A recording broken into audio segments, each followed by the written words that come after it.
ధర్మశాస్త్రములో 119:18లో నీ ధర్మశాస్త్రములో ఆశ్చర్యమైన సంగతులు చూచునట్లు నా కన్నులు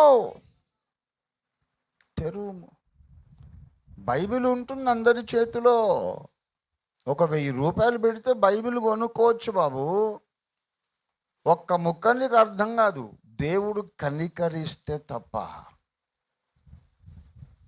బైబిల్లోని గూఢార్థము నీకు అర్థం కావాలంటే దేవుడిని కన్నులు తెరవాలి. ఏ కన్నులు? ఈయన కన్ను లేవా?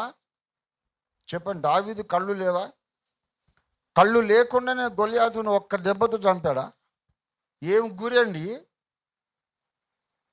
దావీదు యొక్క గురి! ఎంత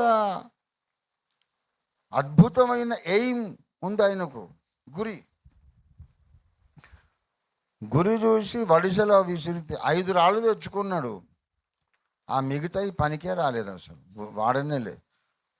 మొట్టమొదటి రాయి కొడితే సరిగ్గా వాడు శిరస్త్రాణం పెట్టుకున్నాడు. ఆ శిరస్త్రాణంలో సరిగ్గా ఇక్కడ ఒక దగ్గర రంధ్రం ఉంది. ఇది పోయి అదే రంధ్రంలో కొట్టాడు. దెబ్బకు ఢామ్ అని పడి చచ్చిపోయాడు. కళ్ళు లేవా? దృష్టి లేదా? అసాధారణమైన దృష్టి దావీదుకుంది. అసాధారణమైన దృష్టి. ఆయన అంటాడు, నా కన్నులు తెరువుము. ఏ కన్నులు తెరవాలి బాబు? ఏ కళ్ళతో చూసి గొల్యాతును కొట్టావు నువ్వు? అతడు చక్కని నేత్రములు కలిగిన వాడు. తెలుసా మీకు దావీదు ఎటువంటి వాడు? అబ్బా, చక్కని నేత్రాలు. దావీదును గురించి లేఖనం అద్భుతమైన విషయాలు చెబుతుంది మనకు. అతడు ఎర్రనివాడు, రూపసి, మరియు చక్కని నేత్రములు కలిగిన వాడు. 1 సమూయేలు 16 ఏమండి 16:12 అతడు వాని పిలువనంపించి 16:12 లోపలికి తోడుకొని వచ్చాను. అతడు ఎర్రని వాడును. దావీదు యొక్క కళ్ళు చాలా బ్యూటిఫుల్ ఐస్, చాలా చక్కని నేత్రాలు. చక్కని నేత్రాలు, నిశితమైన దృష్టి కలిగినవి. అంత దూరాన ఉన్న ఆజానుబాహుడు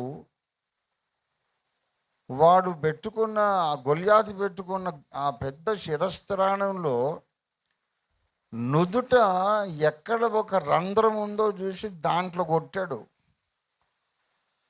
సరిగ్గా రాయి దాంట్లో కొట్టగానే నుదుటిలో చొచ్చిందంట రాయి. పోయింది, లోపల చొచ్చుకుపోయింది. డామ్మని పడి చచ్చాడు. పర్వతం పడ్డాడు. అటువంటి చక్కని దృష్టి కలిగిన నేత్రములు, చక్కని నేత్రాలు, అందమైన కన్నులు కలిగిన దావీదు ప్రార్థన చేస్తున్నాడు, నా కన్నులు తెరువు. ఏమయ్యా, కళ్ళు లేవా నీకు అంటే, ఉన్నాయి సార్. గొల్యాతును చంపడానికి, విల్లు బాణాలు వదలడానికి, ఈ లోకాన్ని చూడగలిగిన కళ్ళున్నాయి. కానీ దేవుని గ్రంథములో గూఢార్థమును చూడగలిగే కన్నులు లేవు. మనస్సులోని కన్నులు తెరవాలి.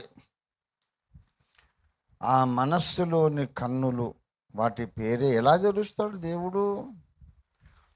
మనలోని ఊహలను, ఊహాశక్తిని దేవుడు ఆక్రమించుకుంటాడు.